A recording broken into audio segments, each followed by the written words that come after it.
ಒಂದು two wheeler ಮೇಲೆ ಹಬ್ಬಬ್ಬ ಅಂದರೆ ಎಷ್ಟು ಟ್ರಾಫಿಕ್ ವೈಲೇಷನ್ ಕೇಸ್ ಬೀಳ್ಬೋದು?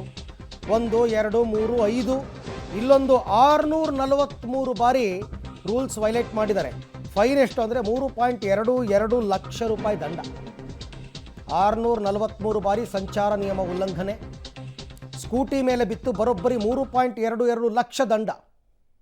ಅದೇನೋ ಹೆಬ್ಬಾಳ ಆರ್ ಟಿ ನಗರ ಸುತ್ತಮುತ್ತ ಓಡಾಡ್ತಾ ಇರ್ತಕ್ಕಂಥ ವೆಹಿಕಲ್ ಅಂತೆ. ಆ ವೆಹಿಕಲ್ ಇನ್ನೂ ಸಿಕ್ಕಿಲ್ಲ ಇವ್ರಿಗೆ. ಹೆಲ್ಮೆಟ್ ಹಾಕಿಲ್ಲ, ಆಮೇಲೆ ಟ್ರಾಫಿಕ್ ಸಿಗ್ನಲ್ ಜಂಪ್ ಮಾಡಿರೋದು, ಹೀಗೆ ಒಂದಾದ್ಮೇಲೊಂದು ರೂಲ್ಸ್ ವೈಲೇಟ್ ಆಗೇ ಇದೆ. ಮಾಲಾ ಅನ್ನೋರಿಗೇನೋ ಸೇರಿದ ವೆಹಿಕಲ್, ಅದು ರಿಜಿಸ್ಟ್ರೇಷನ್ ನಂಬರ್ ನೋಡಿದಾಗ ಗೊತ್ತಾಗಿದೆ ಅಂತ 3.22 ಲಕ್ಷ ಕಟ್ಟಬೇಕೀಗ ಅವರು. ಆ ಸ್ಕೂಟಿ ಮಾಡಿದ್ರು ನಿಮಗೊಂದು 20,000 ಸಿಗ್ಬೋದು ಅಷ್ಟೇ. ಬಟ್ ದಂಡ ಇತ್ತೀಚೆಗೆ ಇದೇ ಥರದ್ದು ಒಂದು 1.64 ಲಕ್ಷ ರೂಪಾಯಿ ಜಯನಗರದಲ್ಲಿ ಒಂದು ಕೇಸ್ ಆಗಿತ್ತು. ಒಂದೇ ಬೈಕ್ ಮೇಲೆ 1,64,000 ಫೈನ್ ಬಿದ್ದಿತ್ತು.